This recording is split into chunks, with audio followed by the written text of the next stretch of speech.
Inside, I want to kill myself. We are on an 0-7 run over the last 2 days. After tonight, it was just complete bullshit. So that's how I'm going to start off this show. Horrible Sunday, 1-5. I don't even know what to tell you about that. I just don't want to do this anymore. I have never seen anything like this, man. With the slump continuing, 2 straight losses, not a good day at all. 0-4. I just have not had a good season, man. What can this slump that I'm on? The slump continues. I've reached a new peak, actually. I'm gonna burn my Bruins hat, man. I don't know what is going on with the Bruins. March 8th, is that what it is? I don't even know. It's March 9th, I think. Who even knows, man? I don't know what day it is anymore. I don't even know what day it is anymore, man. Back with you after the worst day that I could possibly have. Back with you, as I always am. Until I die, at least. 0-2 yesterday, and yesterday did not go well for me. 0-5. The worst month that I've ever had in my 18 years doing this. I don't know what to even tell you about this anymore. What the slump yesterday is. The slump just continues. The slump continues. Somebody fucking kill me, please. I don't even know what I should do at this point other than potentially end it all.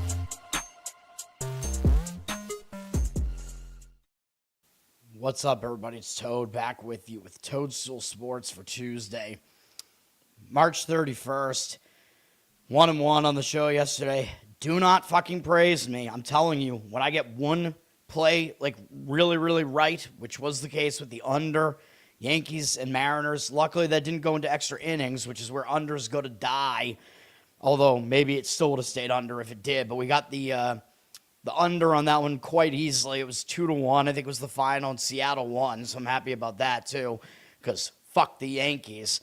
The Brewers, we would have lost a little bit less money if we did do a split run line, money line bet on that.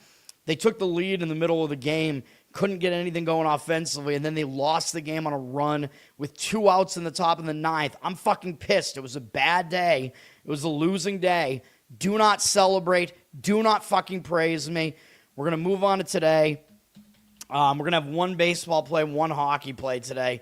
I'm going to give out what I think are the additional, like, stronger leans as well. I got to put my baseball plays in right now as well. Hold on. I'm going to make sure I get these numbers right here. I got to put the banners in. All right. And, of course, the other big thing that was going on, we will talk about NBA today as well. There's no college basketball until tomorrow when the crown begins. Yes, let me get this in. I have one baseball play, one hockey play. All right. Yes, all right, those are in. Now, yeah, of course, the NBA story yesterday was the, what's his name, Jaden Ivey, is that his name? Ivey, whatever the hell his first name is, has been kicked off of the Chicago Bulls for opposing Pride Night, and everybody's saying that he's homophobic or whatever.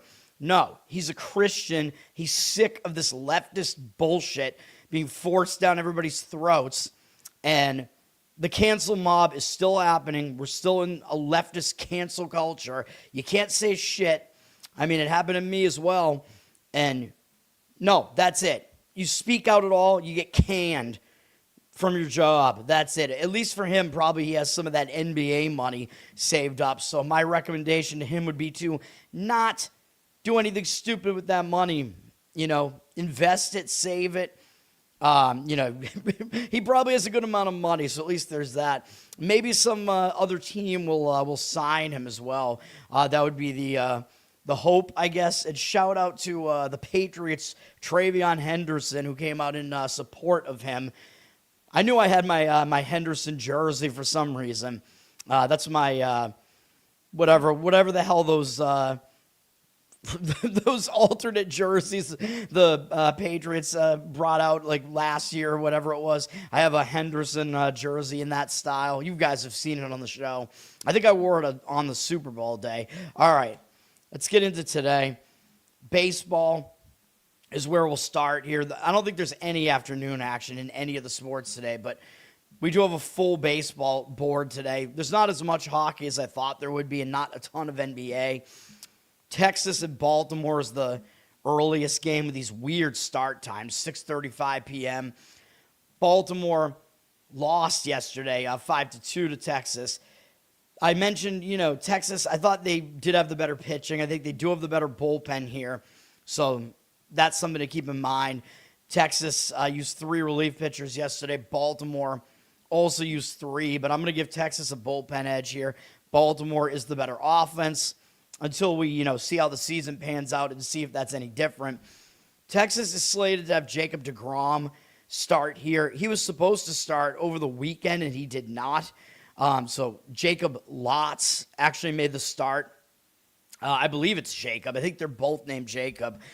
So something to keep in mind, deGrom has been dealing with some injury that's hampered him, neck stiffness, I guess. So old age, pretty much. It seems like he is going to pitch today, but I would keep an eye out on that. By the way, it's a good time to then mention that when you make these Major League Baseball plays, make sure that when you're playing them, unless I specify specifically otherwise, you should be making the play so that the starting pitchers that are listed must start the game. Because if they don't, your handicap basically becomes null and void pretty much, unless there's some specific handicap that you have that doesn't, where the starting pitchers really don't matter. You know what I'm saying? So I think most books do that by default, though, but just to keep that in mind. So then if those starters don't wind up actually starting the game, your bet will just become a push, and you'll just get your money back. So that's what I recommend for basically every baseball play. So we don't know if deGrom is actually going to start. It seems like he is going to. He did have a good season last year, even though he is old now. His numbers against Baltimore are good. In 33 career at-bats, 11 strikeouts, 2 walks, 121 average allowed, 409 OPS. Those are really good numbers. I mean, we know deGrom is a very good pitcher throughout his career, although, of course, some of those stats are probably from his more dominant days. But even so, I think he might pitch well here if he does come out and pitch. And he's going up against Zach Eflin. I think you have to give him the edge over Zach Eflin, who did not have a very good season last year. Zach Eflin. He was effing bad last year. Against Texas, he also doesn't have good numbers. 81 at-bats, 19-9 strikeout walk ratio, 296 batting average allowed, and 898 OPS, which is pretty glaring considering that Texas's offense is not that good. So I have to lean to Texas in this one. We don't see any of the market stuff yet on this list. Maybe if I refresh, I don't know. So actually, I guess Texas is still listed as undecided here. ESPN is saying that deGrom is the listed starter, so I don't know. But I figured I would give out my opinion on that game anyway, which, of course, my opinion might change completely if it's a different starting pitcher for Texas. But if it is deGrom, I'm going to lean to Texas in that game. Okay, Chicago at Miami. White Sox, I should say, at Miami. White Sox actually won the game yesterday, 9-4. Pretty surprising. Miami, it's not surprising that Miami lost, really, because I don't think they're that good of a team. They had a sweep to open the season against Colorado, which is not saying much. But the White Sox still are not as good as Miami. Miami, I think, does have the better bullpen still. White Sox only used 2 relief pitchers yesterday, though. Miami used 3, but I'm going to still give Miami a bullpen edge here. I think I'm still going to give Miami an offensive edge here as well. And I think you have to give them a starting pitching edge, too, because our good old pal Eric Fedde is pitching for the White Sox here. I think he used to be on the White Sox. He was back in 2024, and now he's back. I'm sure they're thrilled about having him back. Fedde did not do well last year, especially, I think, on the road. He was actually particularly awful, if I remember correctly. Let me make sure of that. Actually, no, he was even worse at home, actually, last year. But, of course, that was not with Chicago. But he was bad either way. Against Miami, not a big sample size. 15 at-bats, 3.3 strikeout walk ratios. Not good. 267 batting average allowed, 722 OPS. Very mediocre numbers here. I'm not expecting a ton out of Fedde here, really. He's going up against Jansen Junk. If that's how you, I don't even know if that's how you pronounce it. Is it Junk? I mean, I seriously have no idea. I think he is actually a junk pitcher. Like, I don't think he throws that hard. I think he's more about off-speed stuff and getting people to hit into outs.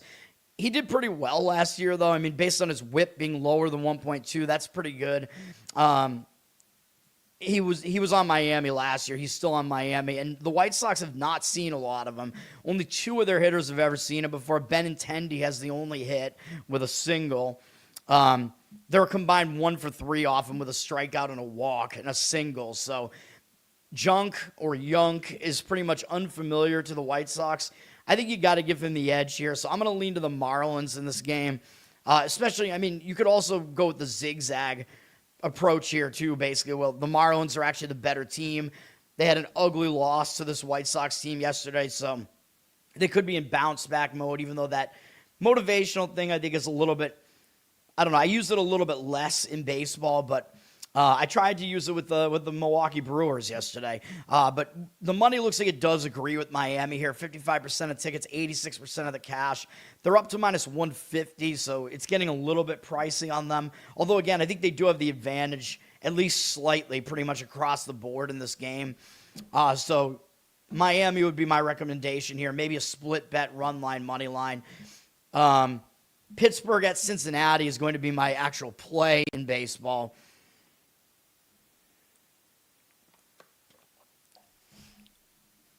We're going to go with the Pittsburgh Pirates money line here, minus 108. There is a reason why Pittsburgh is a road favorite in this one, man.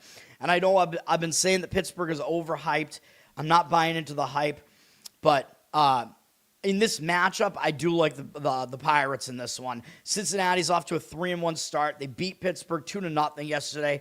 I did give out Cincinnati as a lean on the show yesterday with Chase Burns. I thought he was going to do really well.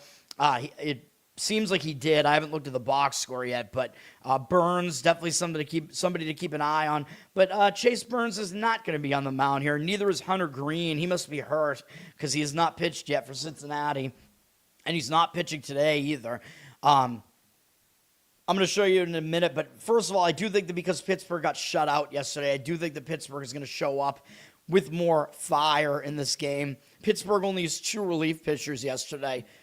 I think Cincinnati does still have a slightly better bullpen, but not by a ton. And they used 3 relief pitchers yesterday, so bullpens I think are kind of a wash in this game. But we're going to be looking at the starting pitching matchup, and I think the starting pitching matchup might get us Cincinnati might be the first team to have to go to their bullpen in this game, which means they're going to have to use more of their bullpen potentially in this game.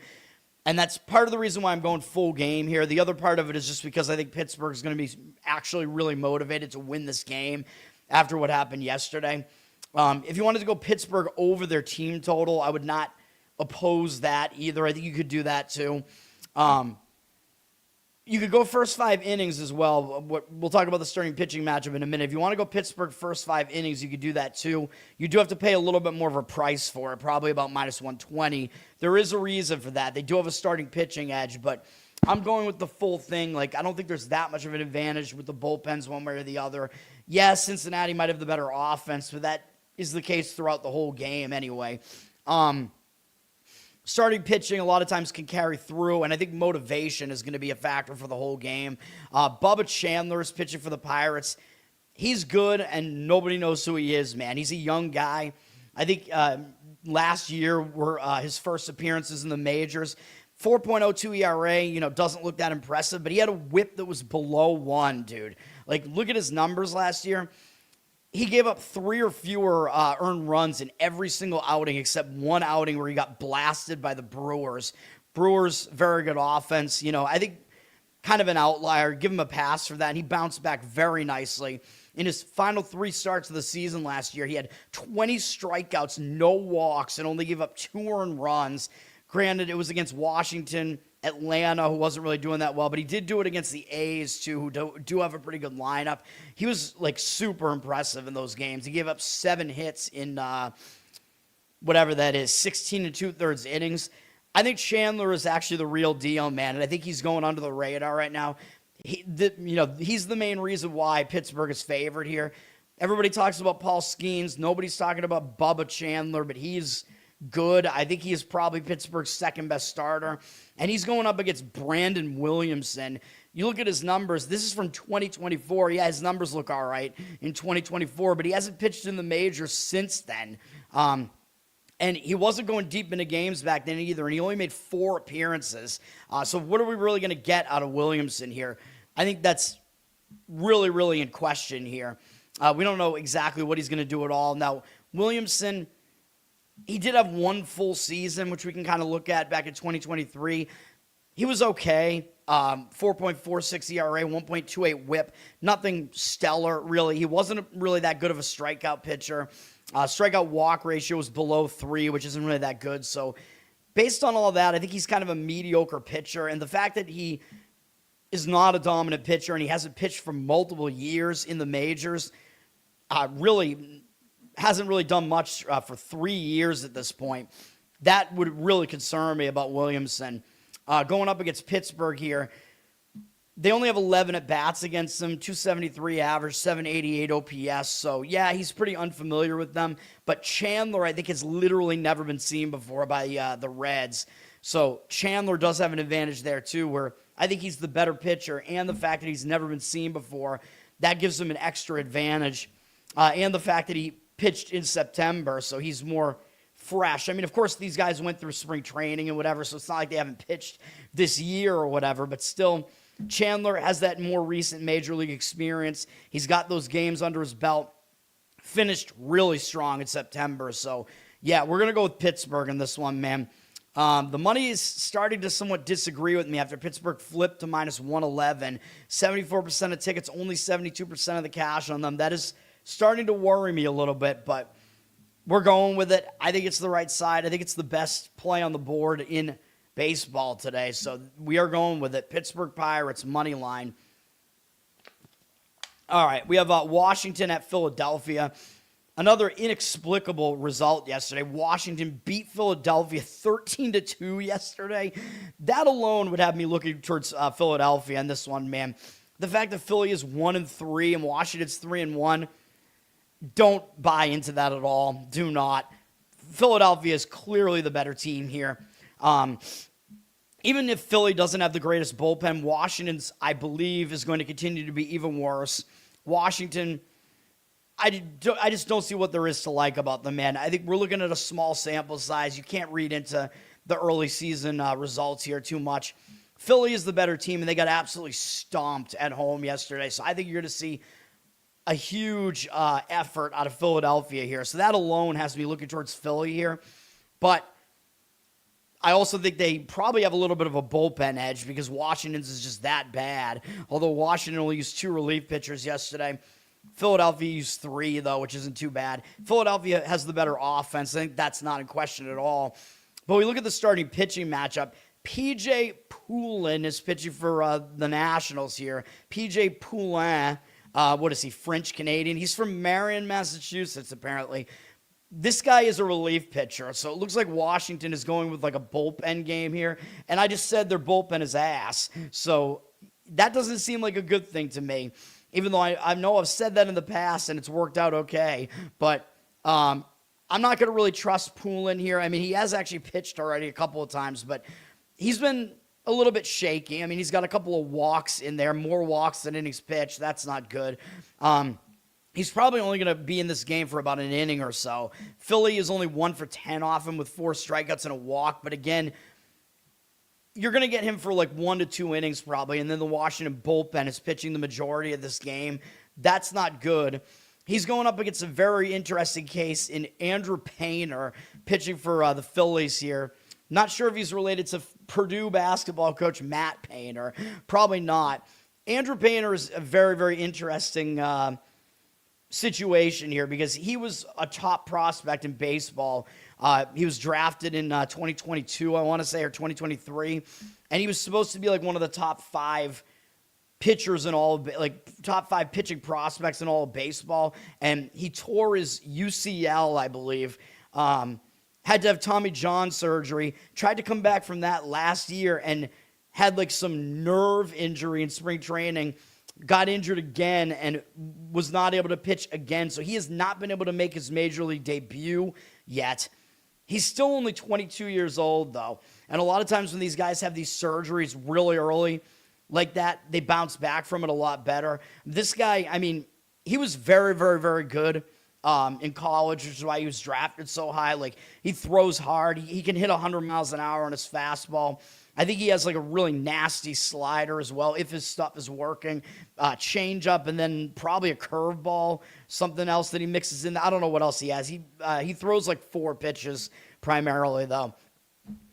I think we're actually going to get something good out of Painter. That would be my read on the situation. It's hard to know for sure because he's never pitched in the majors before, and he's had those 2 huge setbacks. So we don't really know. But, I think the ceiling is extremely high for Painter here. It's just there are a wide range of results that could happen here.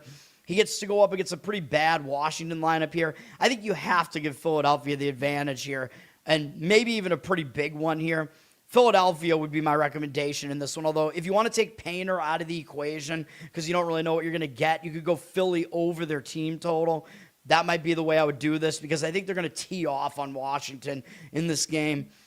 Philadelphia is at minus 179. They're very public. 94% of tickets, 95% of the cash.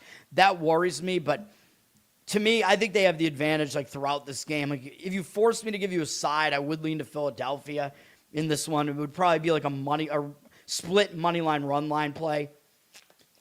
But perhaps, again, the better way would be to go with Philadelphia over their team total. But then again, I think Painter is actually going to do well. And maybe he'll be painting the corners. There you go. We'll see, man. But, yeah, I mean, I hope he does well, to be honest. Like, I like, when these new guys come in, and then you can get you can get your money down on those pitchers when nobody knows who they are. You know what I mean? And if you know something, you can get in and get some good bets in there. So even though, of course, the odds makers know what's going on here, but it's hard to line him because you just don't really know what you're going to get out of him. But obviously, Philadelphia's a big favorite. They're going to be a big favorite anyway against Washington. All right, Colorado at Toronto. Colorado won this game yesterday, also in inexplicable fashion, 14-5. Really, really ridiculous there. Don't know that that's going to be the case again. You're probably going to get Toronto in a nice bounce back spot here. But if you want Toronto, you got to lay a huge price here, which I would not recommend.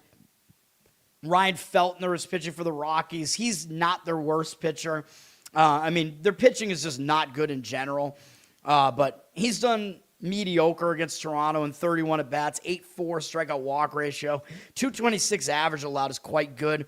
830 OPS is a bit high because Sanchez has 2 home runs off him and Varsho has 1 home run off him. He's going up against Max Scherzer, who seemed to kind of fizzle out at the end of the season last year, probably because he's old. But he looked good for most of the season last year, and he's still out there pitching, so we'll see what he can do at the age of 41. I mean, obviously, he's had a really good career. Last year, his overall numbers wound up not being that great, though. But he's facing a pretty weak Rocky lineup here. They only have 20 at-bats off him, 10 strikeouts, 1 walk, 150 average, 390 OPS. So they have not hit Scherzer well. So I think you do kind of have to still give the edge to Toronto as far as the starting pitching. Obviously, they have the better offense. Bullpen, I think you have to give the edge to Toronto as well, although they did use a lot of relief pitchers yesterday. Colorado only used basically 1. They just had Dollander pretty much mop up with the game pretty much in hand. So Colorado's bullpen is actually more rested in this game at the very least. So I don't want to jump in on this game at all. I think it's actually a pretty unpredictable game. Scherzer or Toronto's up to minus 255. We don't really see the percentages yet on this. This is obviously a game that I'm staying away from completely, though. I do think Toronto will bounce back and get the win here. I mean, laying a run line, minus 1.5 might be a little bit questionable, though. I know I did it with the Cubs over the weekend. You really have to pick your spots for that, though, because remember, if you're laying the run line with the home team and they're winning, there's a chance they're winning by 1 run into the bottom of the 9th, and then they obviously won't bat in the 9th, which is a little bit of an issue when you're laying a run line with a home team. But, there are situations to do it and just where you think it's actually going to be that much of a blowout. A's at Atlanta. Atlanta won the game yesterday 4-0. So A's, teams that are pretty good offenses like the A's coming off getting shut out, sometimes they will be a good look in the next game, or maybe look at them to score some runs in the next game at the very least. The A's do not have a bullpen advantage, though. At least we're going based off of last year for now, but the A's also used 4 relief pitchers yesterday. Atlanta actually used 4 as well, but I think Atlanta does have the better bullpen here. I think that's probably not in question. You might say the A's have the better offense, though, because their offense is actually pretty legit. Starting pitching is going to be difficult to figure out. Aaron Savale is making his A's debut here after he's bounced around quite a bit. He was okay last year. I don't think he's great, but he's like a serviceable, like late in the rotation type of pitcher. Mediocre to kind of bad numbers against Atlanta. 46 at bats, 13-6 strikeout walk ratio is not great. 261 average allowed is okay, but 846 OPS allowed, pretty high. So I'm not, I'm not running, I'm not jumping out of my seat to go run and play Savale here. Jose Suarez is pitching for the Braves, and he is basically kind of a converted reliever. I think he made one like complete start last year, which was actually pretty good against Washington, though. On the road, he did go 7 innings in that start and held them to 2 earned runs, 9 strikeouts, and 2 walks. So that's actually not too bad. I don't know. I'm not ready to say that Suarez is actually any good or anything, and he might have a limited start in this one. So I think he is a pretty big question mark here. Atlanta has taken some of the money. They're up to minus 154, 61% of tickets, 65% of the cash on them. So the money's kind of coming in that way towards Atlanta. I have my hesitations with it, man. I don't have a good read on this game at all, really. So, yeah, this game is, like a complete stay away. I don't even really have an opinion on it. I don't really have a good opinion on any of these totals yet either. All right. We have Anaheim at the Cubs, and this is where we get the first one of these scenarios where we have a starter making his second start of the year, which I think is actually an advantage. Jose Soriano is the starter for Anaheim here. He already made 1 start at Houston. We had a win on the show with that one with an under in the first 5 innings in that game, which wound up being a winner.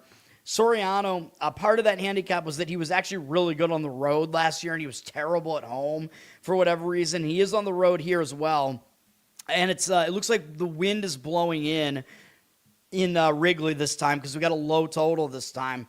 Now, I'm not going to actually back Soriano or anything like that in this game, but I do think the fact that he has a game under his belt already this season, that's an advantage over Jameson Taillon, who's pitching for the Cubs, because Taillon has not made a start yet this season, although, of course, he's a veteran, so I don't know how much that really matters, but I think the fact that Soriano does have a start under his belt already is actually a little bit of an advantage.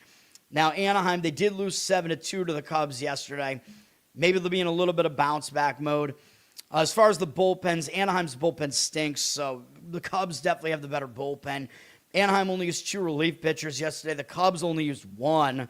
And it was Colin Ray, who was in their starting rotation last year. So Cubs bullpen is very, very well rested right now, actually, which is an advantage to the Cubs as well, I would say. Cubs have the better offense.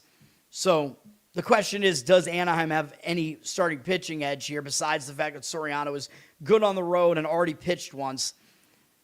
I don't know, man.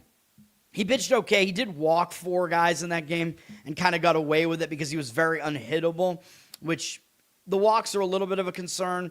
Up against the Cubs, he does not have good numbers, although it's a small 18 at-bat sample size. 6.3 strikeout walk ratio, 333 average allowed, 843 OPS. So his numbers are actually not that good against the Cubs. Going up against Jameson Taillon, making his first start of the season. He had a pretty good season last year. His whip pretty low at 1.06. That is something I look for. I like that. His numbers against Anaheim are actually very good. In 57 at-bats, 13-5 strikeout walk ratio is not that impressive, but 140 batting average allowed and 490 OPS. That's really, really good. So I think actually Taillon probably does have the edge in the starting pitching matchup there. The money is all coming in on Anaheim, though. Cubs are sitting at minus 140. 85% of the tickets are on them. 71% of the money, though, on Anaheim. Ugh, God. I mean, if you do want to go with Anaheim, I would limit it to the first 5 innings and just go with Soriano and the fact that he's already made one start and maybe he'll have the edge there, but I don't want to do it, man. I do not want Anaheim in this one, really. I don't know if I want to say that I actually slightly lean to the Cubs here, but I think the Cubs, it's like the Cubs seem to have kind of all the matchup edges, but the situation kind of favors Anaheim to bounce back a little bit. So it's like, how do you get those two to coincide? You know what I mean? That's the issue that I have with my baseball handicapping. I have to somehow blend I do all situational basically in the other sports, and I have to somehow blend that with handicapping the matchup in baseball. I don't know, man. All right, we got what's the next game? Where am I at? Tampa Bay and Milwaukee. I do have an opinion on this game. This one is, this one came close to making my card. Of course, we lost with the Brewers yesterday in the 9th inning. I'm not happy about that. Low-scoring game yesterday. Both bullpens might be all right, though. Tampa's was pretty good last year, but they did use 4 relief pitchers. They used them kind of in a limited way last night. The game did not wind up going to extra innings. Milwaukee only has 3 relief pitchers, so the bullpens are in okay shape here, and they're not bad bullpens, I don't believe. Milwaukee has the better offense here. Looking at the starting pitching, it's very interesting. Shane McClanahan is pitching for the Rays. Now, he is an interesting case. He has not pitched since 2023. He's dealt with, I think, multiple injury situations as well. I think he went through Tommy John surgery. Now, I'm hoping I don't get him confused with Painter, who I just talked about for the Phillies. I think Painter was the one who had the nerve thing. But McClanahan, he's an interesting case, man, because he's still fairly young at 28, and he looked really good back in 2021, 2022. 2022 especially. He had a full season. 2023 as well, actually. If you just look at his career overall, he had 3 almost complete seasons back then. He had a career 3.02 ERA and 1.1 WHIP, 3.9 strikeout walk ratio, and well over 1 strikeout an inning. Those numbers are all really good. So he's actually a good pitcher, dude. The question is, after these injuries, is he going to bounce back? I think he did have Tommy John surgery. How well will he bounce back here? That is the question. Hasn't pitched in a few years. I think because he does have that experience, I actually think he is going to do well here. He does have some history against Milwaukee, 28 at-bats worth, 12 strikeouts, 3 walks, 179 batting average allowed, 544 OPS, so he does have really good numbers in a small sample size, though, against the Brewers.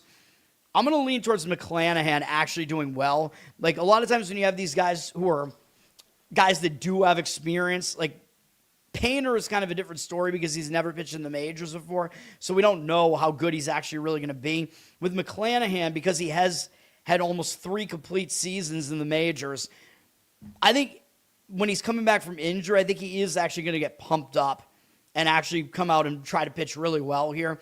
And he's going up against a guy who actually did that last year, Brandon Woodruff. Very similar situation with him last year. He's a little bit older than McClanahan, but last year, Woodruff had a really good early part of his career. I believe he had to have Tommy John surgery or something like that, and he missed a lot of time. He came back last year, and he did well. His whip was below 1. He was basically right back to the races, kind of. He pitched really well. I don't know what to do. Milwaukee needs to get a different photographer or something, because I mentioned it with Kyle Harrison yesterday. All their starting pitchers look bad in these in these headshots here, these mug shots. They all look old. It doesn't look good.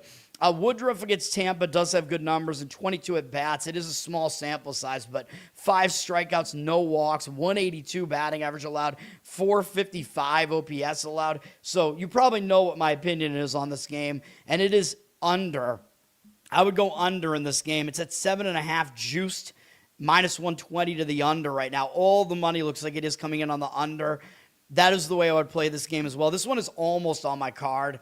56% of tickets, 93% of the cash on the under. I completely agree with that. The money is slightly coming in on Milwaukee. 56% of tickets, 67% of the cash on them. I mean, I could see the argument for it, just that McClanahan is a bit more of a question mark coming back from the injury. So we'll see. But Yeah, I mean, my preference of this game is definitely the under, though. And if you wanted to look under first five, you could do that too. But I think it's okay to leave the bullpens in, and you do get that key number of 7 there. 7.5. So that one is almost on my card. That's my second favorite of the day, actually, the under in that game. As long as you can get under 7.5 or even under 7, I might still do it. Mets at St. Louis. St. Louis lost, not surprisingly. The Mets are definitely the better team here. St. Louis lost 4-2 yesterday. St. Louis used only 2 of their relief pitchers yesterday. The Mets used 3. I think the Mets, you got to give them the bullpen edge here anyway. St. Louis just kind of cleared out coming into this season, so they're kind of in rebuilding mode. Mets definitely have the better offense. The question is, what do we do with the starting pitching matchup? Kodai Senga is pitching for the Mets. His ERA looked really good last year, but I kept harping on the fact that his whip was way too high, over 1.3. That's not good. Like, you can't be putting 1.3 guys on base an inning and keep getting away with it, man. So I don't think Senga is as good as his ERA made him look last year, so I think there were some question marks with him. His numbers against St. Louis are pretty good, in 21 at-bats, small sample size, but 143 average allowed, 631 OPS. Those are good numbers. Too many walks, though. 7 strikeouts, 3 walks. That is his issue. He walks too many guys. Now, he might set up okay against the St. Louis offense because they're just not that good. He's going up against Andre Payante, however the hell you pronounce his name, for the Cardinals. Did not have a good season last year. His whip was almost 1.5, which is really bad. ERA in the 5s, not good. He looked actually decent earlier in the season last year, and then he completely fell apart. And his numbers against the Mets are really, really bad. In 55 at-bats, 6-7 strikeout walk ratio, awful. 382 batting average allowed, very bad. 924 OPS allowed, very bad. So I think you do, even though, Senga has his question marks here, I think you do have to give him the edge in this one. The Mets are an extremely public side, though. 89% of the tickets and cash for now, and they're at minus 155 on the money line. Maybe a little bit too much of a price to lay on the Mets on the, as a road favorite here, but Payante, I mean, this guy is just, he's such a train wreck, dude. I mean, I think maybe you could look at, like, Mets over their team total to just tee off on St. Louis's pitching in this game. That might be an okay approach. Although the money looks like it's coming in on the under, which doesn't make a whole lot of sense to me. I think the Mets have the advantage pretty much across the board in that game, so do with that information what you want to. But again, it's not all matchups. Like in baseball, you can't just go purely on matchup. Like, there has to be market reading, situational stuff, My Red Sox at Houston.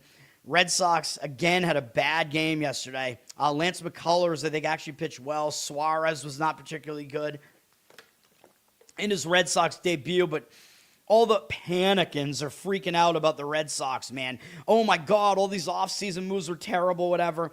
No, I don't agree with that. Dude, you're looking at an extremely small sample size. We're 4 games into the season. Just shut up already. Although I am saying the Red Sox should fire Alex Cora. I think he's terrible. I think the Red Sox have no discipline. Get rid of that guy, and I think you'll see the Red Sox start actually living up to their talent, because they do have a lot of talent here. It's going to be difficult for them to win this particular game against Houston, though. Now, I do think the Red Sox probably do have the better offense here. As far as the bullpens are concerned, Red Sox used only Oviedo out of the pen yesterday. Just kind of mop-up duty. He didn't do that well either, but the Red Sox saved the rest of their bullpen, although the Astros did pretty much the same thing, only using Weiss out of the bullpen. So both bullpens are pretty intact coming into this one. They're both decent bullpens, in my opinion, at least based on last year. I think maybe the Red Sox bullpen is slightly better. Offensively, I think maybe the Red Sox do have a slightly better offense, too. They do not have a starting pitching edge, though. Brian Bayo is pitching for the Red Sox.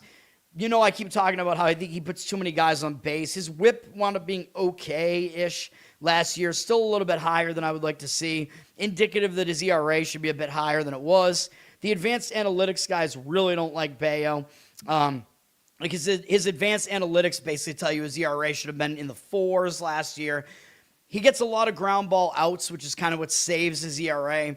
Against Houston, he's been okay in 41 at-bats. 10-8 strikeout walk ratio is not good, and that's another thing. Bayo sometimes walks too many guys, too, which is kind of an issue. 220 batting average allowed is quite good because, again, he does induce a lot of light contact and gets a lot of outs that way. 755 OPS is a little bit high, but overall his numbers are not horrible against Houston, but he's going up against Hunter Brown, man. I mean, Brown is basically Houston's ace, and he has the advantage of having already pitched once this year. So, again, he has a start under his belt already, and it was in that was that game against Soriano. Brown actually wasn't particularly great in the game.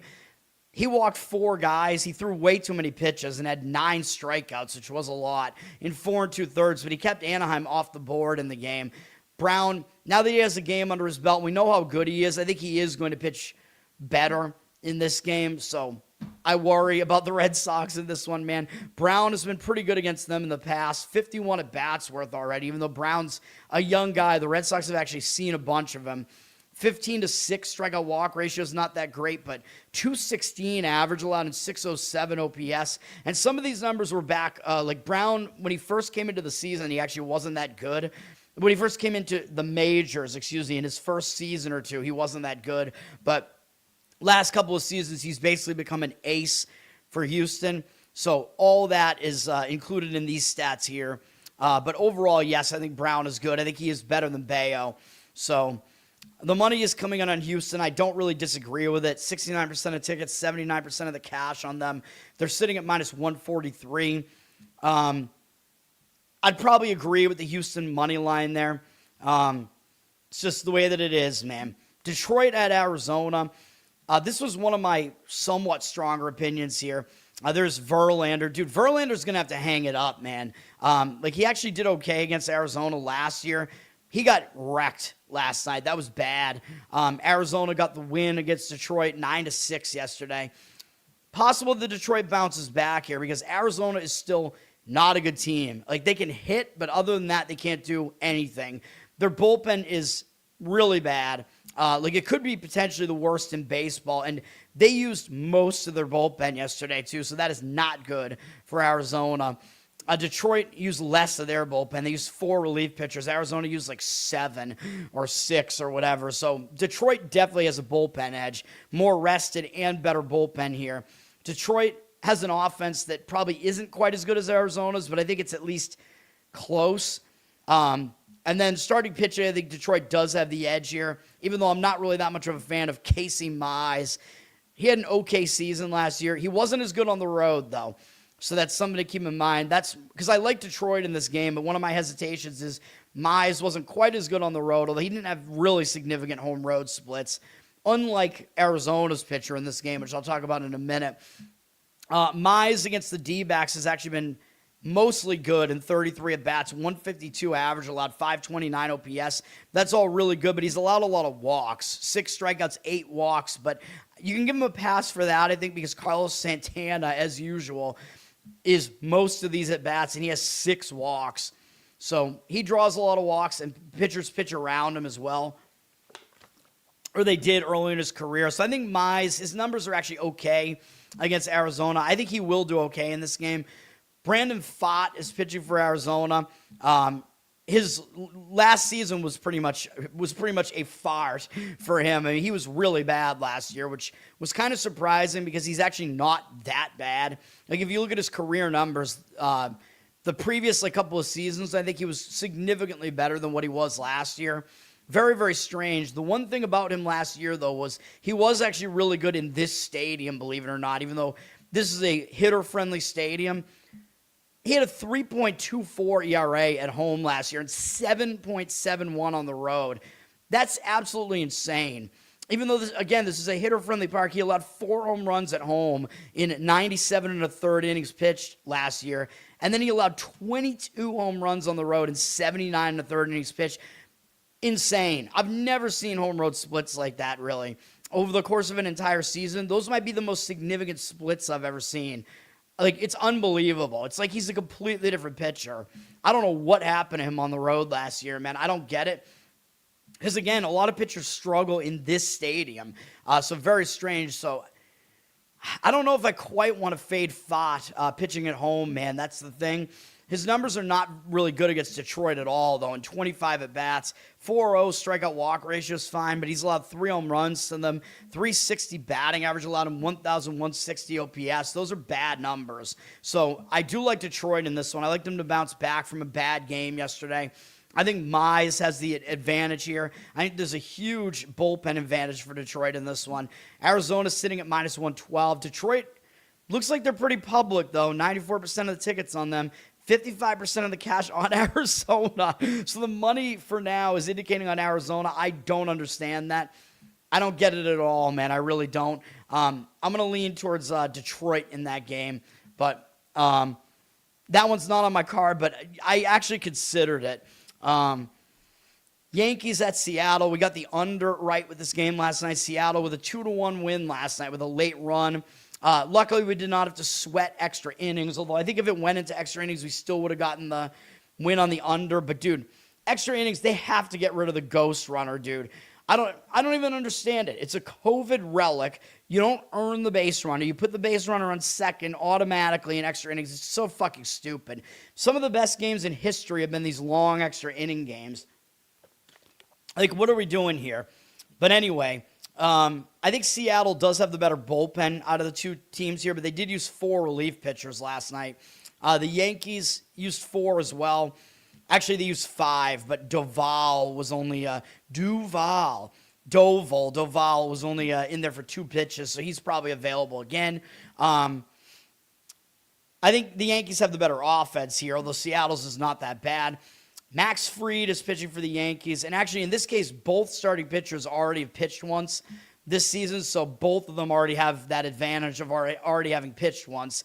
Fried pitched well in his first outing. Shut out San Francisco throughout 6 1/3. Only walked 1 guy. Only 4 strikeouts, which wasn't that good, but he did pitch well in the game. Against Seattle, he's been decent in 63 at-bats. 14-6 strikeout walk ratio is not that good, but 254 average allowed, 620 OPS. Those are pretty good numbers, so I don't expect Fried to do poorly in this one. Logan Gilbert, definitely more of a question mark here for the Mariners. He is a good pitcher. I mean, I would not look at his 5.06 ERA so far this year. His whip was actually good at .94. So, yeah, he gave up 3 runs against Cleveland, which isn't great, but he did have a 7.0 strikeout walk ratio. I think he gave up an untimely home run, man, in that outing. So, you know me, I weigh strikeout walk ratio more than like ERA and stuff like that, because the ERA could be a little bit misleading. Gilbert actually did not pitch poorly in that game, but that was against Cleveland. The Yankees' offense is a different animal. And while Gilbert, just like all Seattle pitchers, is good at home, he has not had a good history against the Yankees. In 74 at-bats, 21-8 strikeout walk ratio, 311 batting average allowed. 311, there you go. 914 OPS. By the way, 311 I believe is the police code for pot possession. I'm pretty sure. I think that's why 311 came up with that name for their band. I'm pretty sure that's the history behind that. But these are horrible numbers for Gilbert against the Yankees. 914 OPS is very bad. So I have to lean to the Yankees in this one. That would be the way I would go here. Yankees are very public side, though, with less of the money on them. So I'd be going against the market read. What else is new? Me going against the market read in baseball? No. When would I ever do that? 89% of the tickets, only 74% of the cash on the Yankees. So the public is all over them. Although you'd think the public wouldn't be as much on the Yankees, but a lot of it is probably because Fried is pitching, so everybody knows the name. You know, they're going to jump on the Yankees, but I think it's actually warranted in this case. Seattle has flipped to a minus 106 favorite here from plus 109, but I would lean towards the Yankees in that game, but it's not that strong of an opinion for me. Kyle, what's up? Thanks for hanging out. All right. Couple more games to get to, then I'll probably take a break, and then we'll do hockey and NBA. I do have one hockey play. San Francisco and San Diego. San Francisco won last night 3-2. Low-scoring game in a pitcher-friendly park there in San Diego there. It looks like our old pal Walker Buehler did not do that bad in that game, although I'm still not expecting good things out of him there. As far as the bullpens, these are two of the top bullpens in baseball, at least of last year, is any indication. San Francisco used 3 relief pitchers. So did San Diego. These are decently rested bullpens. They're good bullpens. So, that would be sort of an indication that maybe looking towards an under might make sense here. But I don't know about that given the starting pitching matchup here. San Diego does have the better offense. San Francisco just isn't that good. But I think San Francisco, you have to give them a starting pitching advantage here. Logan Webb is pitching. He's their ace still. He's not quite as good on the road, but he's used to pitching in San Diego. It's a pitcher-friendly park, And he has a game under his belt already, which is good. Again, I think that's a little bit of an advantage that he already has pitched once this season. And people are going to look and say, oh, my God, he was awful. Yeah, but, he gave up a bunch of runs against the Yankees. But if you look into that... look at his actual box score here, his actual pitching line. He gave up 6 earned runs to the Yankees. Yeah, they hit him pretty hard, but he also had 7 strikeouts and 1 walk. So that's not that bad, even though, it looks like he was a bit too hittable, but his command was there. Strikeout-walk ratio was very good in that one. So you can't look at that start and just be like, oh, Logan Webb sucks now. Plus, it was against one of the top offenses in baseball. San Diego's is not as good as that, obviously. But he hasn't been good against San Diego. They're very familiar with him. 210 at-bats. 47-9 strikeout-walk ratio is good. So, again, Webb does have good strikeout-walk numbers against them. But he has been hit hard by them. 300 batting average, 781 OPS. So, I do think Webb is the better pitcher. But those numbers against San Diego do worry me a bit. But he's going up against German Marquez, man, who can't get out of this division, apparently. But at least he gets to pitch in San Diego now instead of having to pitch in Coors Field. But his numbers were a train wreck last year. Some of it was because he was pitching with the Rockies in Coors Field. But still, I don't think he's a good pitcher either. He was supposed to pitch earlier this year, but I guess he didn't. So his first start got pushed back. I don't know what's going on with him, man. He was scheduled to pitch a couple days ago and didn't, so I don't know what the deal is with that. His numbers against San Francisco are not particularly good. An 81 at-bats, 16-7 strikeout-walk ratio, 259 average is not that bad, but 927 OPS, not good. So I think I still have to give the Giants the edge here, man. They're going to be a favorite, though, because Webb is on the mound. Not a heavy favorite, though, minus 136. 77% of tickets, 89% of the cash on San Francisco. I would lean to San Francisco as well. Sometimes it's you don't want to oversimplify it, but sometimes maybe you don't want to overthink it either. And Webb is clearly the better pitcher over Marquez, and his first start looked bad, looked worse than it actually was. And he'd kind of be in bounce back mode now, and he does have that extra edge of having pitched already. So I think that's enough to give San Francisco the edge there. That's the way I would lean in that game. Cleveland at the Dodgers to finish this off. Cleveland actually won the game last night. Sasaki, I guess, wasn't that bad, but Messick, I think, was on the mound for Cleveland. I think he actually pitched pretty well in the game. Holding the Dodgers to 2 runs at L.A. is quite the feat, man, I will say. Cleveland with some good pitching last night. Cleveland's bullpen is actually the better bullpen over the Dodgers, but they've been a bit taxed, although that was kind of earlier, towards the end of last week into the weekend. They only used 3 relief pitchers last night and 1 the night before that. So Cleveland's bullpen sets up okay here. Dodgers were rested on Sunday, though, and they pretty much used Wrobleski to pretty much hold their bullpen intact last night. So the Dodgers bullpen is actually not in bad shape here. Starting pitching is an interesting thing here. Dodgers obviously have the way better offense here. There's no question about that. We're going to give Cleveland a bullpen edge. Starting pitching, Tanner Bybee is pitching for Cleveland. He did already pitch once this year. It was a mediocre start against Seattle on the road. The weird thing about it is he gave up 3 home runs in that game in a very pitcher-friendly park. I don't know how you give up 3 home runs in Seattle. Maybe that was just a weird fluke outlier, because other than that, his stats were actually not bad. To hold Seattle to 3 runs when you give up 3 home runs to them, that's actually quite a feat. He did have 7 strikeouts, 2 walks, so he was actually okay in that outing. And he has a start under his belt, so that's a little bit of an edge that he has a game under his belt already. Against the Dodgers, he's been mediocre in 46 at-bats, 13-5 strikeout walk ratio, 261 average allowed, 790 OPS. So he's been okay. He's going to go up against Shohei Ohtani, who is making his first start of the season. Obviously, he's been hitting for the Dodgers in the lineup for the Dodgers every night, but he is making a starting pitching appearance now. Cleveland has basically pretty much never faced him before. They only have 2 guys who have ever batted against him before. Jose Ramirez does have a home run off him. They're 2 for 7 off him with 1 strikeout, 286 average, of course, 1,000 OPS, 1 strikeout, no walks. Not a whole lot to see there, but I think Cleveland, their offense is not that good. I think they will struggle against Ohtani, having not really seen him much before. Now, remember, Ohtani had not pitched for quite a while, and then they ramped him up as a pitcher in the later half of last year, and they extended him out and then got him, to basically the point where he was a full-fledged starter again by the end of the season. He was pitching pretty well for the most part. So I think he'll do okay in this game as well. It's an interesting game. I probably actually have a lead to the under in this one, which sounds kind of insane in a Dodger game. But, I think Cleveland's offense might not do a whole lot in this one. Bybee might actually pitch well enough to keep this thing down a little bit. The money looks like it's slightly tilting towards the under.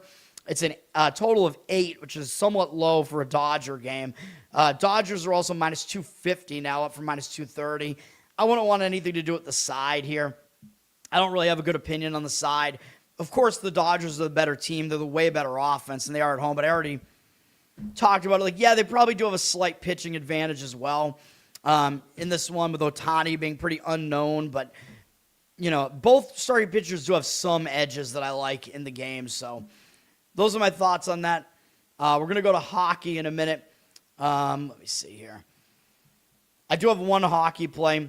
Actually, let's see if Pittsburgh is looking better in the market. Yes, they are again.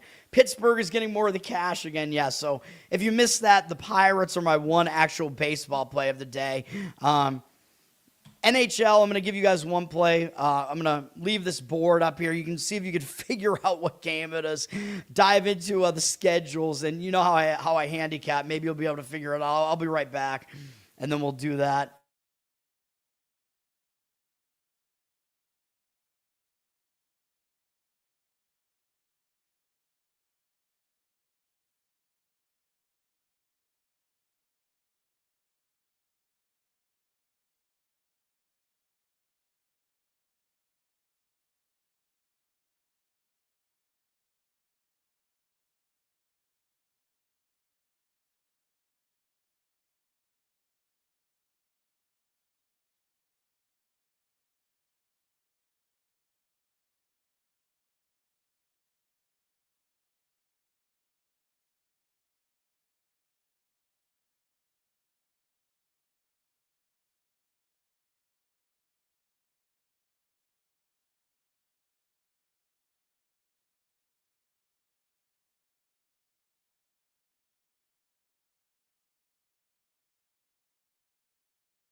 All right.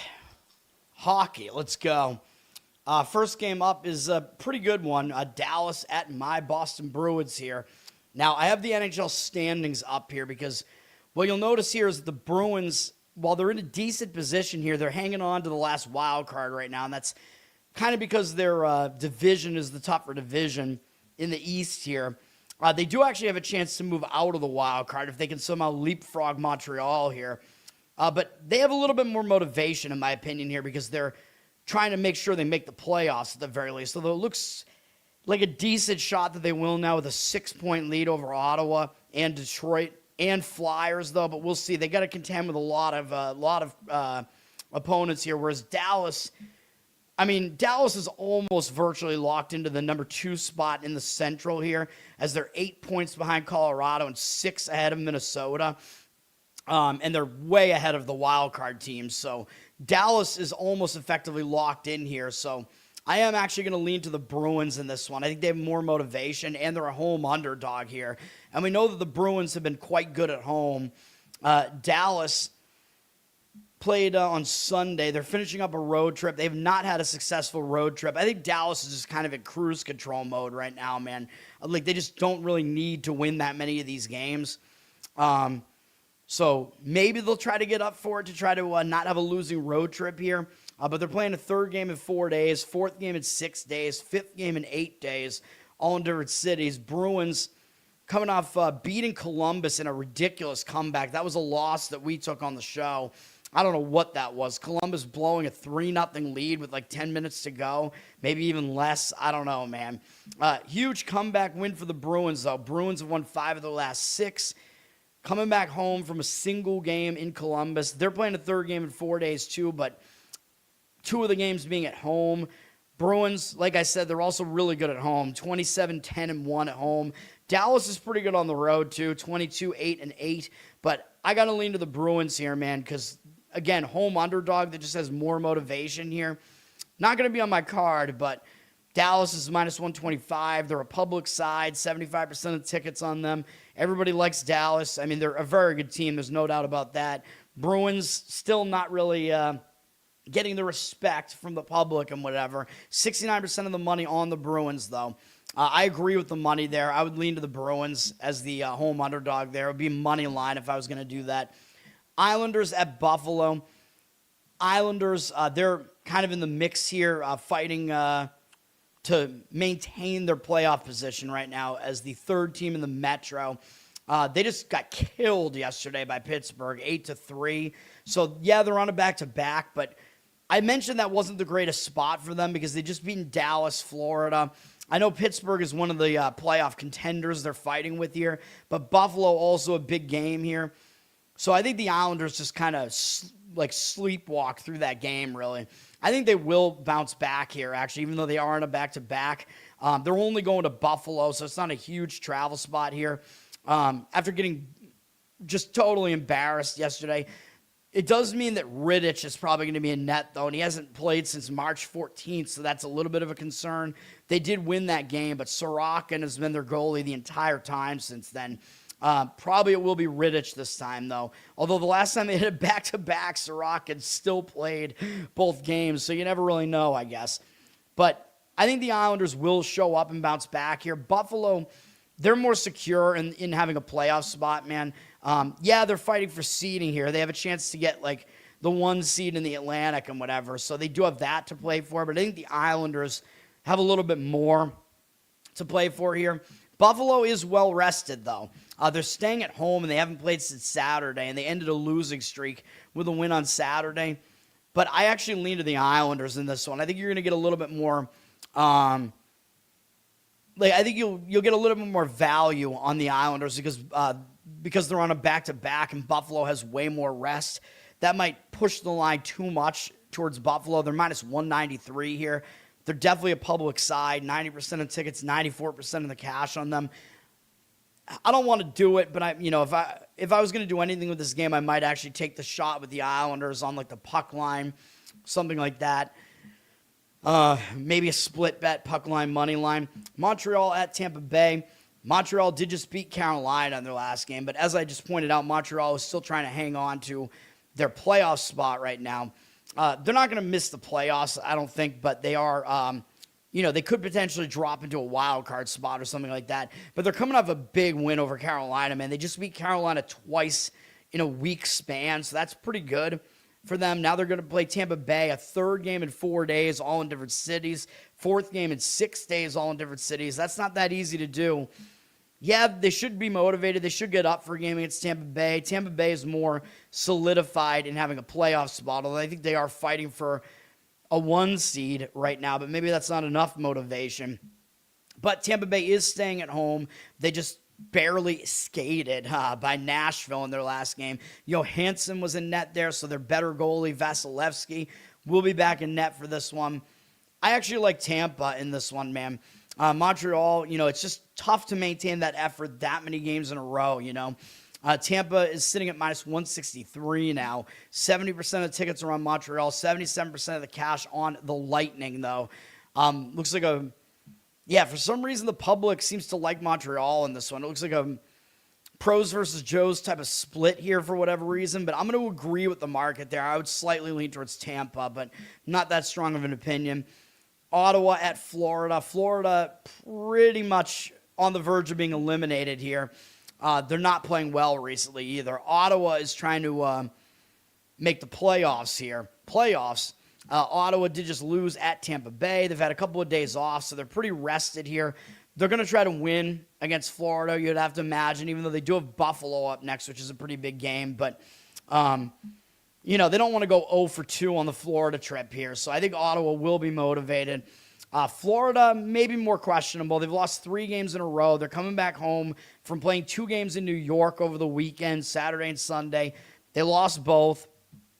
They get a chance to play spoiler-ish, I guess, against Ottawa, but it's not like these two teams are rivals or anything like that, so I don't know how much they really care about that. Ottawa is a pretty heavy favorite, though. Minus 173 on the road is crazy, so I wouldn't really want to play Ottawa at that price. Some of it is because everybody kind of knows that Ottawa has the motivation here because they're fighting for the playoffs. 88% of tickets, 98% of the cash on Ottawa, so it looks like some of the money is on that side. I don't think I would want to do it, man. I don't. I think the price is just too high, probably.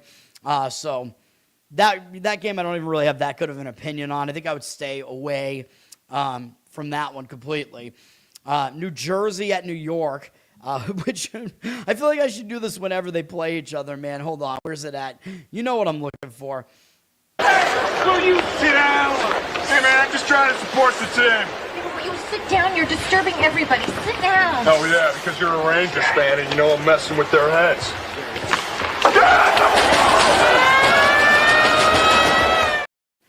Yeah, there you go. That's the Devils at the Rangers right there. But yes, that is the matchup here. The Devils are probably eliminated. The Rangers are actually mathematically eliminated. So what does that mean as far as this game is concerned? I mean, I don't think either of these teams is going anywhere here. The Devils did just beat Chicago on Sunday. Probably kind of an over type of game there because both teams going nowhere, which is the same with this game. So maybe an over is going to be worth a look in this game too.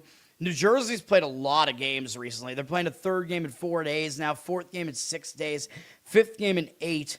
All in different cities, basically, although this one is only going from New Jersey to New York, but still, they've had a lot of games in quick succession here. The Rangers won their last 2 games, actually. They just beat Florida after beating up on Chicago. They did lose to New Jersey here in Madison Square the last time they played on March 18th. But, of course, as I keep talking about, even though the Rangers did just win 2 games at home, they're still awful at home. 11, 18, and 7 at home. Very bad. Devils actually not that bad on the road. 19, 18, and 0. Rangers, I mean, maybe they have some motivation here just because they did lose here not that long ago, but they're coming off a win over Florida. They do have Montreal and Detroit on deck, who are at least potential playoff teams there. More so Montreal than Detroit, though. Montreal is in right now. Detroit is not. So, yeah, this is a difficult game to handicap, man. Again, I think I would probably prefer going over in this one. The money looks like it has kind of come in towards the over. It's up to 6 with juice on the over. 89% of tickets, 96% of the cash on the over. As I always say, when you have 2 teams that are pretty much going nowhere, it means the defense can tend to lack intensity more often in games like that. So that's probably how I would look here. Hilariously, the Rangers are a public home underdog, though. 82% of tickets and only 76% of the cash on them. Really crazy. New Jersey's a minus 115 road favorite here. I'm not really going to disagree with New Jersey there, but I don't have a strong opinion on the side there. Just crazy that the Rangers are a public home dog in that one. Next game up is the game that I'm actually going to give out a play on. I think this is a strong play. Let's do it. We're going to go with the Detroit Red Wings on the money line. I saw it at about minus 113 out there. They're a road favorite here, but they're a road favorite for a reason, man. People are going to look at this and maybe want to go with Pittsburgh here. Now, Pittsburgh, yeah, they're decent at home, 17, 12, and 8, but Detroit is actually above 500 on the road, even including their overtime losses, 19, 12, and 5. And this is not that far away from their home, of course. So I'm liking that. I think Detroit, being a good road team, definitely a team that you can play when they're on the road. And I think the spot is a lot better for Detroit here. Detroit hasn't played since Saturday, and they've lost 3 of their last 4 games, with all those losses coming at home. The only win they had over that span was a road game against Buffalo. So in the same area of the country and against a team that they were going to get up for, a playoff team. Well, guess what Pittsburgh is? Yeah, they're looking like they're going to be a playoff team, and this is another road game. I think Detroit is definitely in a bounce-back spot, and you can kind of see why they lost to Philadelphia there, because Detroit was coming off that win over Buffalo, and it was a back-to-back, so it was a really bad spot for them. It was a letdown spot with no rest, so I think that's why they lost that game to Philly. Now they have multiple days rest. They're starting a road trip, which usually you are focused to start the road trip. Yeah, they have Philly again on deck, but they're not going to overlook Pittsburgh, man. Pittsburgh playing well. Pittsburgh likely to make the playoffs at this point. So Detroit, motivationally, Detroit kind of needs this game more. Which, that could mean that maybe you're paying too much of a price for a team that kind of needs the game more. But the thing about that is, you're still basically just asking them to win the game. It's basically just a pick the winner situation. So I'm fine with that price. Pittsburgh is on a back-to-back. They played yesterday, and they've had a lot of games recently, so they're way less rested here, which is going to be factored into the line, but it seems like it's not factored in enough. Pittsburgh played yesterday, and they crushed the Islanders 8-3 yesterday. So not only did they win yesterday, but they looked too good. And they have a big game on deck against Tampa Bay, man, who is one of the top teams in the conference. So that is a huge game on deck. They actually might overlook Detroit. Like, Detroit is on the outside looking in right now, and Pittsburgh just beat a team that's in the playoff picture right now in the Islanders, and Tampa Bay is very much in the playoff picture on deck there. So they might actually overlook Detroit here, man, believe it or not. Yeah, I really like Detroit in this one. And again, it's a packed schedule for Pittsburgh here, too. They're playing a 4th game in 6 days with travel between all the games, even though this travel leg is not horrible from New York to Pittsburgh, but still. Coming off a massive win yesterday, too. Yeah, nope, this game has Detroit written all over it. They're up to minus 117 now. I think that price is still fine, too. 77% of tickets, 97% of the cash on Detroit. It looks like the money is agreeing. So my plays today are both road favorites. So there you go. Small road favorite money lines. Detroit is the play there. We're going with the Red Wings. And then, again, if you look at the playoff standings here, like I said, Pittsburgh, I mean, yeah, there is the danger that they drop, into maybe a wild card spot here, but they still are 4 points ahead of Ottawa.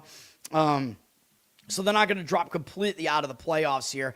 They're 4 points ahead of Detroit, too. Detroit's just going to be more motivated here, I think, man, because Detroit is a couple of points out of the last wild card spot right now. Pittsburgh is in second place in the Metro right now, even though all those teams are quite close right now. All right, Philadelphia at Washington. Philadelphia coming off a win over Dallas, man, after beating Detroit in the game before that. Philadelphia could be in a letdown spot here, even though they're actually in playoff contention right now. But Washington is behind them. Philadelphia is coming off big wins over Detroit and Dallas, and they have Detroit again next, and then the Islanders, and then Boston. So they have a lot of good games, good teams surrounding this game. I think it's a bad spot, dude, and they did just beat Washington 4-1 on March 11th. So at home, I think they could definitely overlook Washington here. So that would have me looking towards Washington. Problem is, I start looking at Washington, and I'm like, oh, crap, they're returning home from a road trip. They've been on the road for a week, and I talk about this. When teams return home from road trips, a lot of times, because they have to get back to family life, it becomes a distraction. And it's a little bit worse because Washington did have to go into elevation during that road trip. They were just in the Pacific time zone on Saturday, and they won in Vegas in a shootout, which was a huge win. So I can't jump on Washington here either, man. They do have a couple of extra days off. I could see the argument that Washington's still in the better spot here. They are actually getting the money. Philadelphia, 69% of the tickets. Washington, 60% of the cash, and they're down to minus 128. It might be the rare situation where I do actually slightly agree with Washington there, but there's no way that I could do it in a spot like that, coming off a huge win on a return home spot from a week away from home, or they might have to get back to stuff to be done at home. Got to stay away from it, man. Carolina at Columbus, which is going to be on Hulu. Interesting game. I mean, Carolina is fighting for the 1 seed here. They're going to make the playoffs, though, so I think Columbus might be a little bit more motivated here because Columbus is not as securely in the playoffs right now. But Carolina did just lose pretty embarrassingly on March 17th at Columbus, 5-1. So maybe they'll have some adjustments to make here and want to get Columbus back a little bit here. Carolina also coming off a loss to Montreal on Sunday. So maybe getting out of home will be good for them. Just focus on a game on the road. Columbus is not going to overlook Carolina either, though. Columbus is coming off that loss, inexplicable loss to the Bruins there. They caught the Bruins at a good time to catch them, had a 3-0 lead late in the game and somehow blew it. We took a loss on the show on that one. I don't know what that was. Columbus staying at home here. They've lost 3 in a row. I mean, they're not going to overlook Carolina, so that's the thing. You know, I think I would lean to Columbus slightly in this one. The money looks like it is coming in that way. Carolina minus 130 is a road favorite here right now. 65% of tickets, 73% of the cash on Columbus. Carolina dropped from minus 135, not a significant drop, but the money looks like it's coming in on Columbus to some extent. I don't disagree with it, but not a game that I'm interested in. Winnipeg at Chicago. I looked at this and I'm like, well, Winnipeg's in a bad spot. Winnipeg just played Colorado twice. They lost by 1 goal, and then they beat Colorado on the road in the next game. 2 huge games for Winnipeg, and they beat Vegas the game before that. So now they do have 2 days off, but still, huge win, and they have a huge game on deck against Dallas. And for a team like Winnipeg, who's not going anywhere this year, they're going to be pumped up for these big games they have left on the schedule, man, which does not include a game against Chicago. So I think it's a sandwich spot. The problem is Chicago is returning home from a road trip. You knew I was about to say that probably. Chicago's been on the road since Tuesday, March 24th. They're returning home now from that road trip. They've been away for a week. So, again, they could get a little bit distracted here, having to get back to home life, even though it wasn't a good road trip for them. They didn't go that far, really. They only went to the East Coast, but still returning home from a road trip nonetheless. And they do have Edmonton on deck, which is kind of a bigger game than this. So I don't love the spot for Chicago here either. I got to stay off of it, man. You know, maybe an over is worth considering here because you have 2 teams in kind of bad spots that could affect their focus a little bit, but also they're just playing out the stretch. These teams are not going to be in the playoffs, so that also kind of lends itself towards an over type of game where the defense is just a little bit less intense. So I think an over would be my preference in this one. I know with me and the overs in hockey, I never like unders in hockey. 67% of tickets, 83% of the cash on the over here. At least with the over, the empty net goals help you. Winnipeg up to minus 150 from minus 135. So it looks like Winnipeg is getting some of the money here. 90% of tickets, 98% of the cash on them. I'm not so sure about that. To be honest, I'd probably lean to Chicago as the home underdog there, but I think the over is probably the way that I prefer to play that one. And then finally, Seattle at Edmonton. Seattle actually still has a shot to make the playoffs, man, because these teams are all clustered in the West. So Seattle does have some motivation here. Edmonton is more securely in a playoff spot right now. Problem with Seattle is they're coming off 3 big games where they played 2 Florida teams, both Florida teams into overtime and shootouts, beat Tampa Bay. Then they played Buffalo into a shootout as well. Now they're going all the way to Edmonton with 2 days off to finish this very bizarre road trip. They were down in Florida, then up to Buffalo, now over to Edmonton. Very strange. Now, yes, they have 2 days off. Yes, they should be motivated against Edmonton. It's a big opponent, and Seattle's still fighting for playoff positioning and whatever, but still kind of a difficult spot coming off all those big games. Edmonton just beat Anaheim, who is a division leader right now in whatever the hell division they're in, the Pacific or whatever.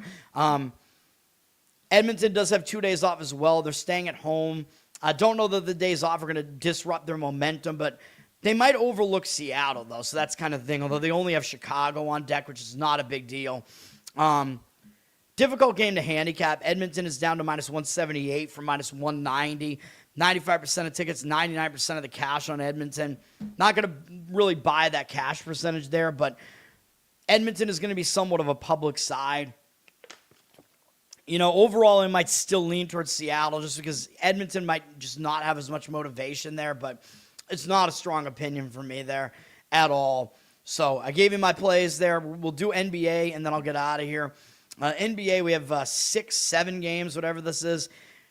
None of these games really, I don't think any of these games are strong enough to be on my card, but this first game up is probably my strongest opinion in the NBA, and I was almost going to put it on my card. Phoenix at Orlando. Phoenix is coming off a blowout win over Memphis. Now, I know that's not that big of a deal, but they looked really good in their last 2 games. They put up 130-plus points in 2 games in a row, but it's against Utah and Memphis, 2 teams that are just not putting in a ton of effort at this point. Now they're going to Orlando on a back-to-back, by the way. So 3rd game in 4 days, no time off between yesterday and today for Phoenix. They got Charlotte on deck, which might be a bigger deal for them. Orlando is fighting to try to avoid the play-in games right now. And Orlando is coming off just an embarrassing game on Sunday where they lost by 52 points to Toronto up in Toronto. That is unbelievably embarrassing. So I think you're going to get a much better effort out of Orlando here after that game. Orlando's on this massive skid. But if you look at some of the games they lost, for the most part, those losses were to pretty good teams. Even Toronto is a playoff team, so, or at the very worst, a play-in team. I think Orlando's going to bounce back in a big way here. They have the rest advantage here, too. Yeah, they're returning home from going to Toronto, but it was a single-game road trip.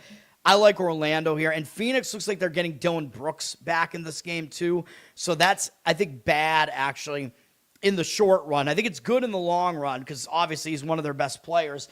But the thing is that when you have one of your best players coming back, that first game back after you're used to not playing with him and you've been playing well without him, it can be a little bit of a disruption. You know what I mean? And mentally, you can just kind of take a little bit of a step back. Like, hey, we're already playing well. One of our best players is coming back. We don't have to put in as big of an effort here. You know what I mean?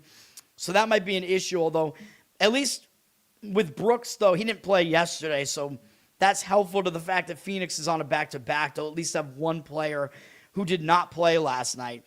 But even so, I like Orlando. And with Brooks coming back again, I think that's going to be a little bit of a chemistry thing for Phoenix where they have to readapt to it, readjust to it, whatever. I like the Magic in this one. This is actually my favorite NBA play of the day. It's not a play on my card, but if I was going to play anything in the NBA, it would be this one. They're minus 2.5, which also seems kind of ridiculous. Nobody's going to want to lay these points with the Magic here, I don't think. 57% of tickets, 67% of the cash on the Magic. So the money is coming in towards them. I agree with it. They still do not have Wagner back, though. His timetable keeps getting pushed back, so we'll see what happens with him. But I like Orlando in this game, though, man. That would be my opinion in that one, and my strongest NBA opinion of the day. Charlotte is at Brooklyn. Charlotte did just take 2 losses. They just kind of got blown out by a Celtics team that wasn't even playing all their starters. Brown and White both did not play in that game. Charlotte playing a lot of games in quick succession here, though. 4 games in 6 days, which is not that easy to do. And they're having to go on a single-game road trip to Brooklyn. Are they really going to pay that much attention to Brooklyn? I don't know, man. Brooklyn just ended a losing streak with a win, so maybe they will have a little bit of new momentum here after ending a long losing streak. Sometimes when you get that win, it kind of propels you forward, man. And that was in a return home spot as well. They were able to win against a bad Kings team, but still, no matter who you beat, if you end a losing streak like that, sometimes you'll have that new momentum. They'll probably actually get up for a game against Charlotte because they get a chance to maybe play spoiler-ish here. Charlotte is definitely going to be at least in the play-in games, though. I mean, that's already decided. But they're trying to get into the playoffs. They're trying to get into the top 6. So Brooklyn does have a little bit of spoiler potential here. I think Charlotte is also laying too many points. They're up to 17.5. The money is coming in on the Hornets. 67% of tickets, 84% of the cash on them. I would not lay it, though. I would probably lean towards taking the points with the Nets in that one. I think Charlotte has got to be a bit overvalued with that number there, you know. With the fact that they have a little bit of something to play for here. So, yeah, those are my thoughts on that game. Toronto at Detroit. Toronto just massacred Orlando last night, so I don't really want to play on a team that just put up 139 points, or that was 2 nights ago, excuse me. But I don't want to really play on a team that just put up 139 points and won by 52. That's just ridiculous. So I don't love that, but they should get up for a game against Detroit. And I actually think Detroit is in the worst spot here. Detroit, they're almost secure in the 1 seed at this point, man. There aren't that many games left, so there's a high likelihood they're going to have the 1 seed wrapped up. Detroit played last night and took Oklahoma City to overtime in Oklahoma City, and that was Detroit. I told you I leaned towards Detroit plus the points in that game, and that was Detroit without Cade Cunningham. And I think Duran might have not played in that game either. I'm not even sure, but really, really good performance from Detroit there. And they played Minnesota and won in a blowout the game before that. Now, no time off, 3 games in 4 days off of 2 huge performances. And they have Minnesota on deck, too, which is another pretty big game. Now, yeah, I don't know if they're necessarily going to overlook Toronto, but Detroit just doesn't really need the game, man. Detroit, highly likely they're going to be the 1 seed at this point. So I like Toronto in this one. This is actually probably my second strongest opinion on the basketball slate here, but the Pistons are down to 2.5 here, so something's going on here where the Pistons must have some more injuries going on or something, because they should be a heavier favorite than that, obviously. We know that Cade Cunningham is out with that lung issue. I don't know what's going to happen with him. My guess is that Duran is probably not playing. He didn't play last night either, but it looks like he might not play again here. That would be my guess, but I don't even know if he alone is worth 3.5 points. I have no idea. 58% of the tickets on the Pistons, 56% of the cash on the Raptors. I do still agree with taking the points with the Raptors, though, in that one. But I don't love that they're coming off a massive blowout win, But I still think the Raptors are in the better spot here. How could they not be with Detroit coming off a huge game against the Thunder last night? And almost upsetting them on the road, So I like Toronto there. The one thing about Phoenix, by the way, that I forgot to point out is they have been really good as an underdog. This year they've been good at covering, so there is that. But they are on the road in this one, so I do definitely like Orlando still, though. And by the way, Phoenix is only 18-18 on the road. Orlando is actually pretty good at home at 22-14. So the home road splits to indicate towards Orlando in that game. NBC Peacock have a doubleheader here. The first game up is the better of the two by far. Knicks at Houston. Knicks are coming off a game where they played pretty close against OKC as well, and they wound up falling short in the end. 2 nights ago, they lost by 11, but they put in a huge effort in that game against OKC, so they might be a little bit tired coming into this game against Houston, man. Maybe they will get up for it, but Houston's probably going to get up for the game too, although Houston is coming off a blowout win against New Orleans, and they're returning home from a road trip. So that's kind of the problem with Houston here. They've been away for more than a week. They didn't go that far geographically, but still, when you've been away for a week, a lot of times you will get a little bit distracted by having to get back to home life. The thing about Houston, though, is they're probably not going to overlook the Knicks, man. It's a TV game. Even though it is a return home spot, it's kind of an iffy spot for both teams, but Houston is also really good at home, 25-10 at home. The Knicks are not quite as good on the road at 20-18. So the home road splits do favor the Rockets in this one. The Knicks are the public side here. Rockets are probably going to go off the favorite in this one. They flip from +1 to a pick 'em. 76% of tickets, 79% of the cash on the Knicks here. Money, I guess, slightly indicating on the Knicks, but I think they're going to wind up being a public side here. I'm going to slightly lean towards the Rockets in that game. I don't love the return home spot, though, obviously. But, you can't quite, fade every single team just blindly in those road trip return spots, Although generally, I'm almost never going to be on a team that is in one of those spots. So I'm going to either be against them or just staying away, Although there was one in hockey where I actually gave it a lean on one of those teams, too, on Washington. So, it all depends on the spot for the other team. Dallas at Milwaukee. This is an ugly game. Dallas just got blown out by Minnesota yesterday, so they're on a back-to-back. But maybe they will kind of show up in this one. Who knows, man? Milwaukee also got blown out. They're staying at home. They lost to the Clippers. Well, they lost by 14 to the Clippers. Might be looking to maybe get a win to finish off the homestand here, but I think my preference in this game would be to go over the total. I mean, you got two teams that are going nowhere here. I have no idea why the Mavericks dropped from 5.5 to 1. I was like, what would move the line 4.5 points towards the Bucks? Like, I looked, I'm like, is Giannis coming back? But no, he's not. I think Giannis is shut down for the season at this point. The Mavericks do have some guys on the injury report, but I looked and like it doesn't look like Flag is out or anything like that. So I don't know what's going on with this line move here. The money is all coming in towards the Bucks. 50-50 on the tickets, 83% of the cash on the Bucks. I don't understand the line move though. So when that's the case, I am not going to be involved in the side, that's for sure. Because when the line moves like that and it's not even explainable, it looks like there is some value on Dallas once that happens. You know what I mean? Like, there's no way you should be taking 1 point with the Bucks when you could have had 5.5. It makes no sense. I think the over might make sense, though, because it's one of those games where neither team is going anywhere. You know what I mean? So the defenses might be not totally focused or not playing as intensely. So that's what you usually see in games like this. So the total's at 228.5. It's gone up slightly. Over in that game makes sense to me.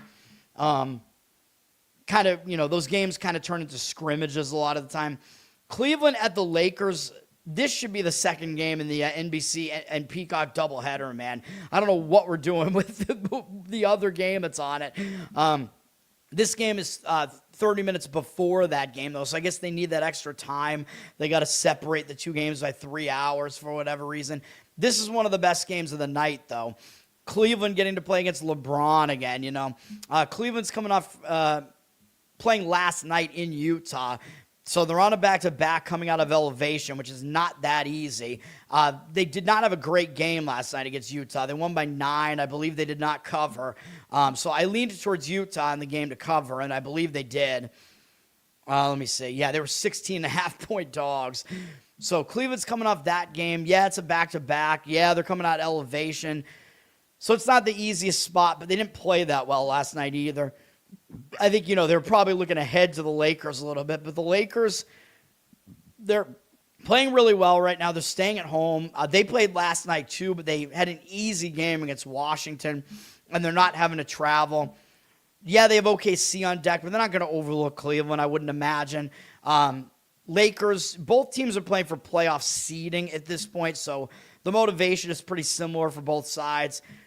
The Lakers look pretty public, 79% of tickets, only 78% of the cash on them. Lakers are a 2-point favorite here. I actually do slightly lean towards the Lakers in this one, though. I know I keep questioning their defense. I still do. I don't think their defense is, like, good enough. You know, like, I don't think the Lakers are going to actually win a championship or anything like that. I know Luka has been playing out of his mind, but he did also get suspended. That's something I forgot to mention. Luka was suspended. So let me see if he's playing here. Looks like Marcus Smart is out, but that's not really a huge deal here. Luka got suspended. He did not play. Oh, he missed the game against Washington. Oh, big deal. So he's coming back here, but that could mean, you know, that they have to work him back into the lineup. Maybe that is a little bit of a disadvantage to the Lakers, but Cleveland having to travel here, you know, out of elevation, I think that makes things worse for them. So I do slightly lean to the Lakers here. I assume it was a 1-game suspension for Luka. I don't even know what he did, but I know he was suspended for that last game. But whatever. He's been scoring a lot, though. Let's put it that way. Banging a lot of chicks is what I mean. Then we have the second game of the NBC Peacock doubleheader to finish this off, which is the bailout special. The public going to be trying to get their money back on this game. This is an awful game. This is not a game I would want my money on. Portland and the Clippers. I mean, I guess you could argue it's not that bad because both teams are fighting to try to avoid the play-in and whatever. Both these teams, I think, are probably likely to be in the play-in at this point. Portland just beat Washington. Very, very weird, like, single-game road trip down to L.A. for this one. You know, make of that what you will. They're staying in the Pacific time zone, at least. For the Clippers, they're coming back from playing in Indiana and Milwaukee, so it is a road trip return, although only a quick road trip that was Friday, Sunday, but still they're traveling back home. They do have a big game against San Antonio on deck, but I don't know that they're going to overlook a game against a team that they're fighting for playoff positioning against. You know what I mean? So the money is coming in on the Blazers, though. The Clippers are up to 5.5, 76% of the tickets on them, 72% of the money on the Blazers. One thing I'll say, the Clippers still, they're better than their record would suggest that they are. They've been playing better recently, but the money is all over Portland in this one. I don't really have a reason to disagree with it, so take from that what you want to, but that's going to do it. My favorite NBA lean of the day is the Orlando Magic, though. That one almost made my card, so I do like the Magic. And my actual card today, we're going Moneyline, a couple of road favorites here. Pittsburgh Pirates, Moneyline, and Detroit Red Wings, Moneyline. Those are my two plays of the day. Let's get them both for once, man. Key, what's up, man? Luka's resting tonight? What are we saying here? So you like the Lakers anyway, though? I don't know. What are we talking about here? He got karate chopped in the throat and he got suspended. What? I don't even know, dude. I didn't see it. I'm gonna have to go back and look and see what actually happened there. Dirty Sock, what's up, man? Thanks for coming in right at the end of the show. Good morning to everybody. Let's get some wins, man. Again, Pittsburgh Pirates and Detroit Red Wings are my two plays today. And we're skipping NBA, but like I said, strongest opinion in the NBA is Orlando Magic. I do also like the Raptors a bit. And then MLB, my second favorite play in MLB was the under in the Tampa Bay and Milwaukee game. So do with all that information what you want to. But that's going to do it. I'm going to have to look up the Luka stuff there. Learn to Toad on Twitter. You can subscribe to me there. That'll help me out. Learn to Toad on Instagram, where I put out the short form of this long form crap. Subscribe to the show here, man. Give me good replies. Let's boost this thing. We've had a few new subscribers recently. Oh, yeah, Luka, I think he is playing tonight, because he's not hurt or anything. He was suspended, and it's a big game tonight, so he's probably going to play in a game of some magnitude against the Cavs. The battle of LeBron is what this is. LeBron getting to face Cleveland. I presume LeBron is playing. He's ancient, so they've been resting him kind of randomly this year. And he was hurt for a little bit, I think, but... where am I at with my plugs? I don't know. We're on audio at this show as well. Apple, Spotify, it helps me out listening over there. Give me good reviews over there. Boost it up, man. Since I got back on Spotify, my numbers have been doing better again, so I'm happy about that at least. Not significant, though. I want to boost this thing way up, man, and get some actual money out of this. What else? Covered in You, because my ukulele cover channel, so you can check that out as well. Not ukulele. Dude, I do not even like Luka, man. I'm a Celtics fan. What do you want? I never really was a fan of Luka, but I am definitely not a fan now that he's on the Lakers. I still don't think he plays defense at all. So, not a fan of his style of play, let's say. Luka with his points over. On the return from the suspension. I don't know, man. I don't really have an opinion. I'm not really a props guy. I don't really have an opinion. Definitely don't really have an opinion on LeBron's assists. Luka, I don't know. I might slightly disagree with his points over. I guess we don't know what he's going to look like coming back from suspension there. I don't know. It seems like he might be kind of a popular play coming back from suspension. Who knows? But it is, it's a big game. He's a star player. I never really want to necessarily fade these star players unless there's a real good reason to. What else? Where was I at here? I don't even know. All my plugs, patreon.com/learntotode. I know I'm not keeping up with any of that. I apologize. I need to do some more Patreon content, man. I don't know. I'm thinking about maybe doing some other stuff, maybe having other additional channels. I've been mulling over doing a channel where I do karaoke, because that is kind of my thing. I don't know if we could do live karaoke party. I don't know how it would even work. I was thinking of just doing videos of me doing karaoke on it, though. I don't know if people are even interested in that. I don't know, but I like doing it, and I think I sing better when I'm not having to focus on ukulele too, although my voice is not as good as it once was. I'm rambling anyway. Loser Cast will be back tonight as well. I got to pick a loser for tonight. I don't know. We'll see who I pick for tonight. It might be sports related. I don't know. At least if I go that way, nobody else is going to pick mine. So I retweeted the voting from last week, so you can go, vote for my original pick. I wound up ceding it to Broseph, though. I had originally picked the guy who got shot by the quadriplegic cornhole player as the loser, but Broseph picked that, so I wound up switching to the Bachelorette was the pick that I wound up. Both pretty solid picks, to be honest.